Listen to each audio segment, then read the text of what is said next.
This is Randy Salas with the Cumberland Sports Network, and I'm here in the Denver Bates Memorial Hospitality Suite in the Stephen Wood Press Box here at the Six. And I have with me Cumberland new head baseball coach, Alan Balmer from Lewiston, Idaho. Coach Balmer, welcome. Thanks for having me.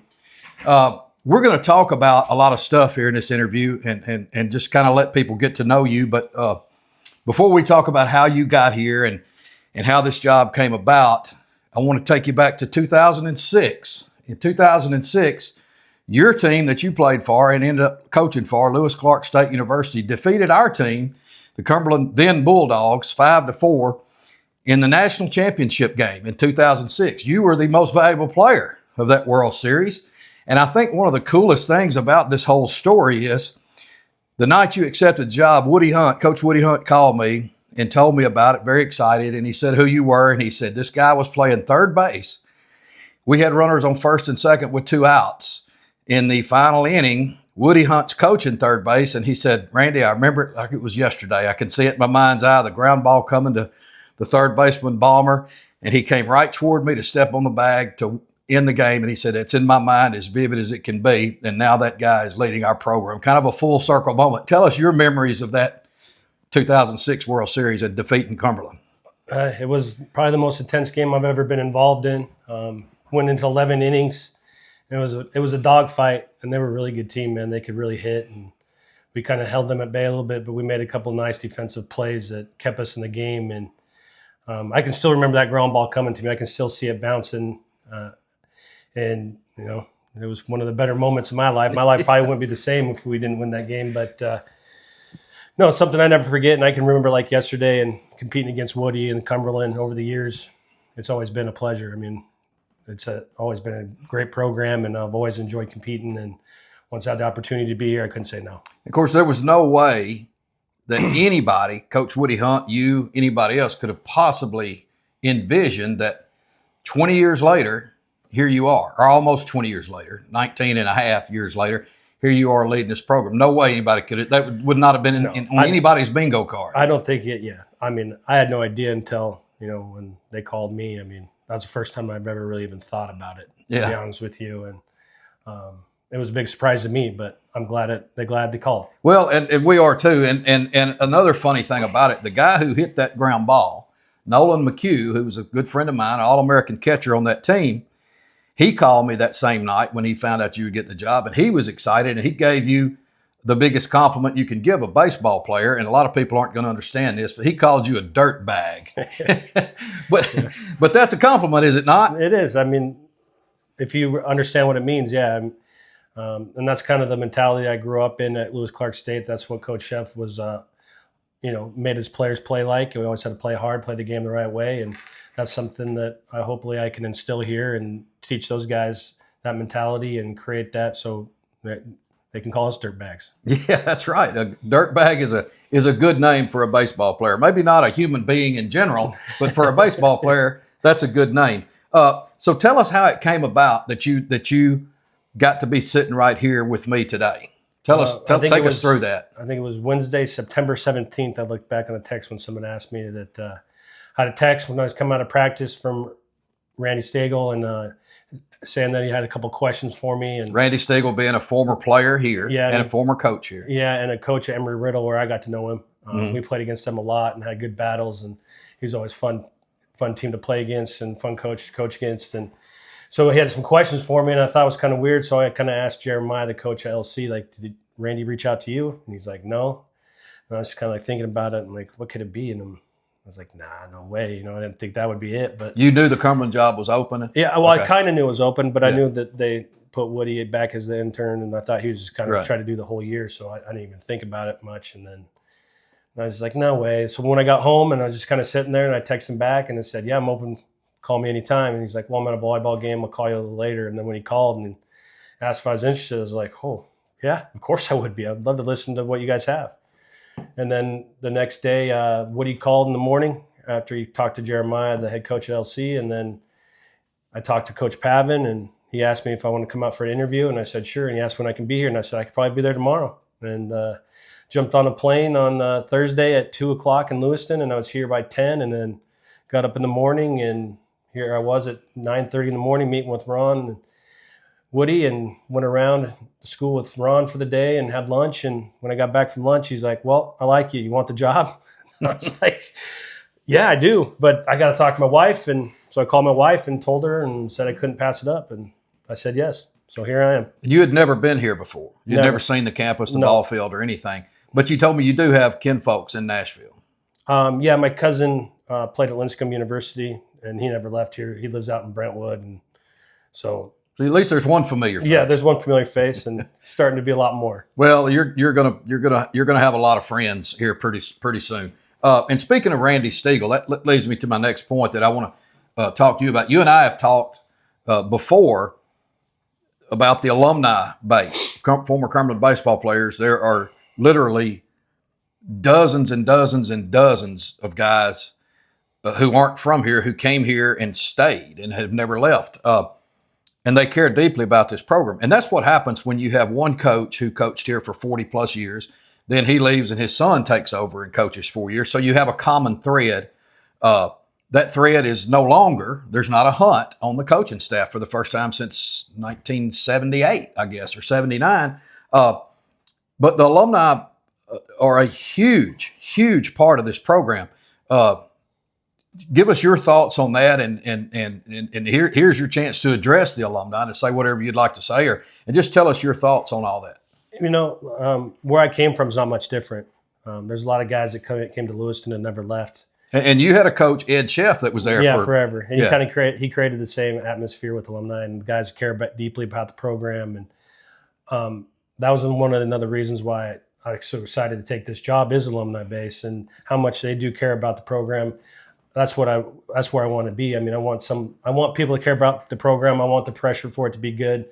If you don't have that, I don't know, it'd be hard to run the program. So, I mean, they're going to be a huge part of it moving forward. And I mean, like to build relationship with alumni. And I mean, I already see them coming around, watching practice and doing the things. And I love that. I mean, they built the program. I mean, the players built the program. I know Coach Hunt built it, but he couldn't have done it without their help. I mean, sure. Good players make you a good coach. So I'm excited to keep those traditions going, and the things that worked and that mean a lot to people. I'd like to keep those going here, and I need their help to do that. So I'm excited to do that. I've had several alumni ask me, well, you think I should stop by there and meet the new coach? What's your answer to that? I'd love them. I love when they come to practice. I want them to show them what we're doing and be transparent with them and show them that we do care about the program. We're moving forward. Might not be quite the same, but we are passionate about it, and we want to build a successful program moving forward that has success. And, you know, when I interviewed Ryan Hunt when Woody retired and Rhino was taking over, and I asked him, are you going to do things exactly like your dad? And I thought he had a great answer that I still remember. And his answer was, I'm going to use the same blueprint, but it's not going to be exactly the same. And I thought, well, that's a pretty good answer. Yeah. You know, I mean, success leaves clues. Yes. And you wouldn't be very smart to follow those things that worked.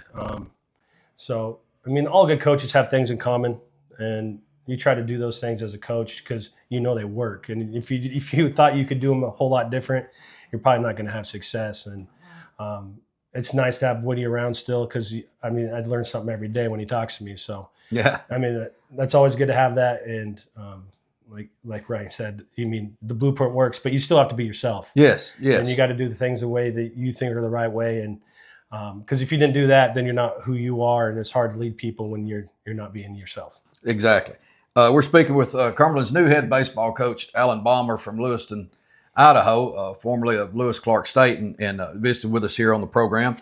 You brought two coaches with you from Lewis Clark that you had coached with up there, and you've got three volunteer assistants, former Cumberland players, two that played last year, Carter Rost and Preston Welchel, and then one that played a few years ago, Cole Turney, that's going to be helping you on a volunteer basis. But you brought two guys with you from Idaho. Tell our listeners who they are and a little bit about those and what their responsibilities and their duties will be. The first guy I brought in is Anthony Balderas. He's going to be my pitching coach. He's probably the most important hire I had.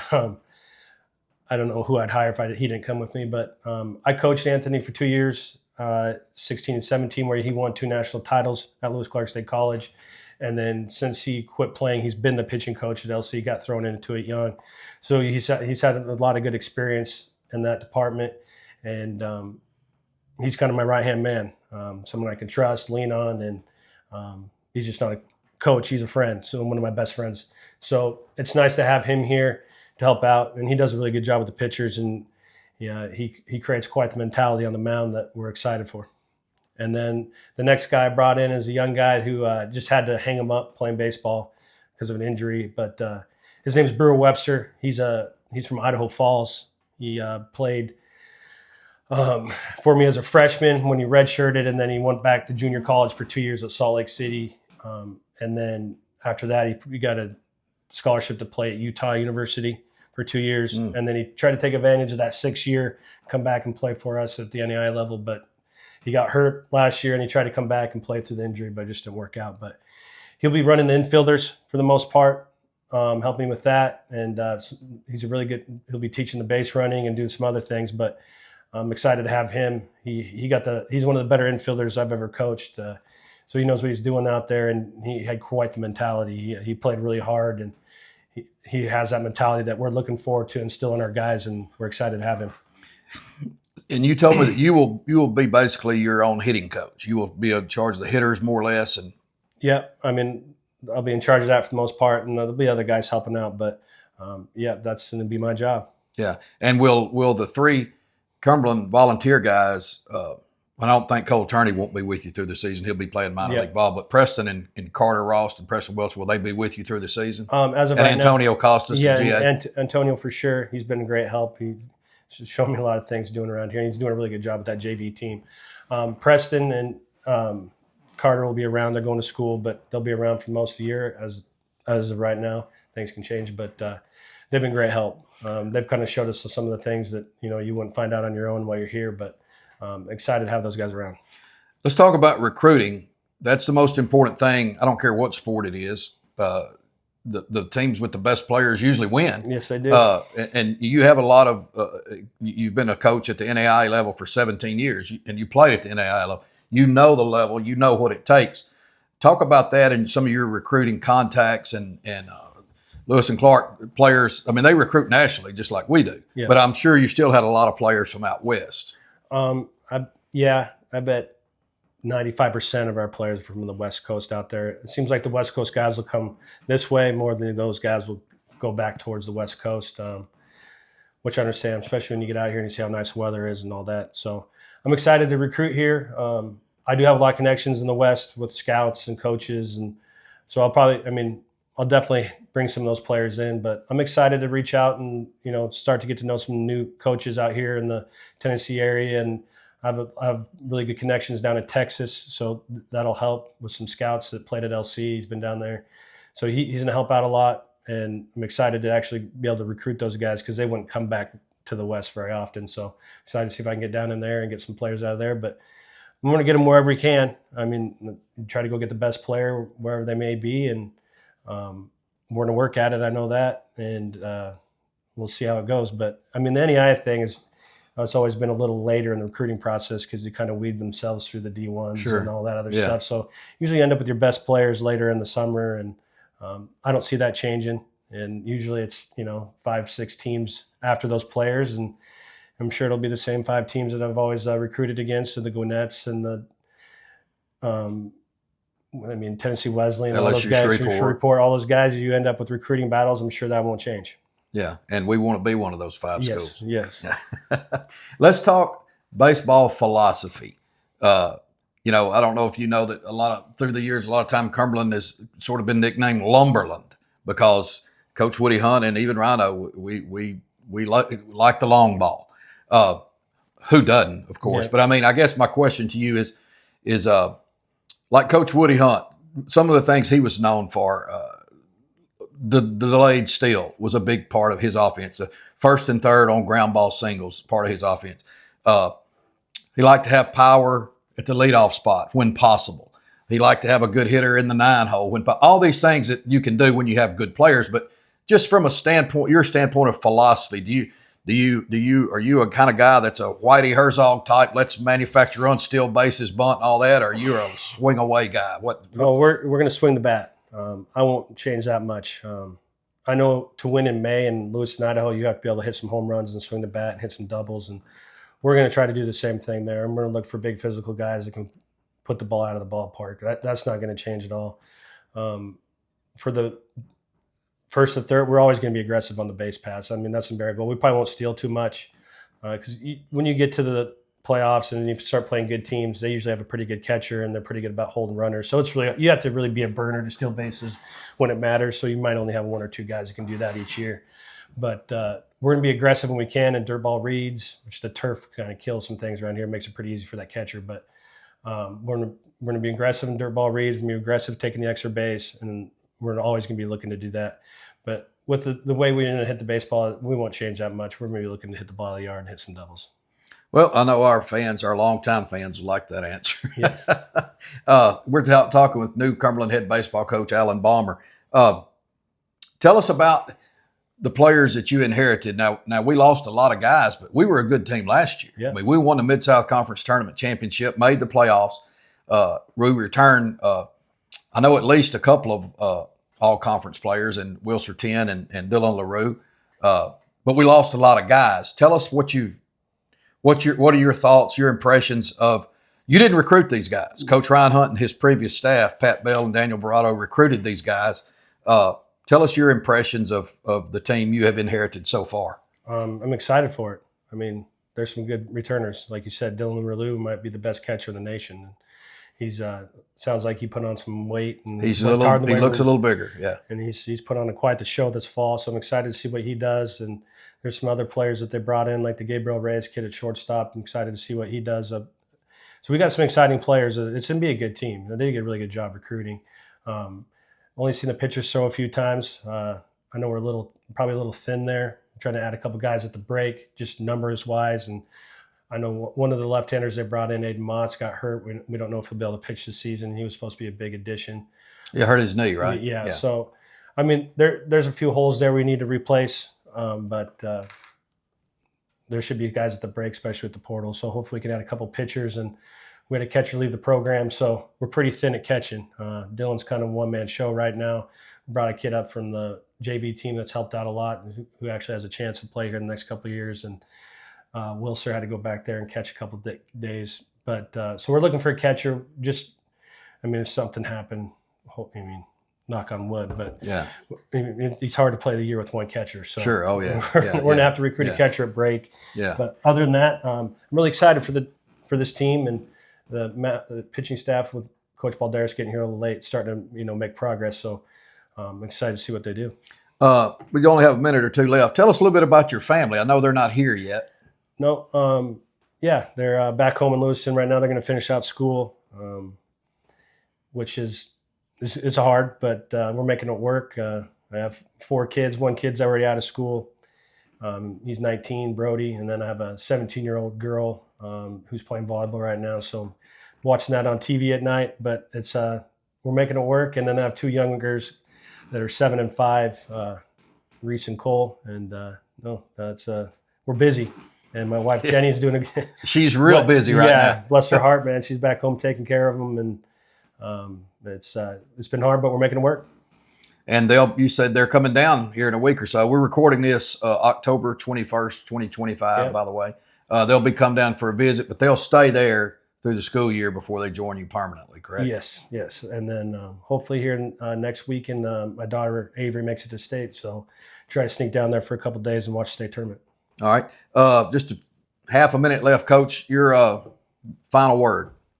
I know, like I said, we're really excited to be here, coach and staff. You're not always that lucky to take over a program with this much success. So, like you said, there's a blueprint here, and we're excited just to keep it moving forward, and excited to get to meet all the new people out there, alumni and fans. And it's been a pleasure to be here, and hopefully it stays that way moving forward if we win some baseball games. But no, we're excited.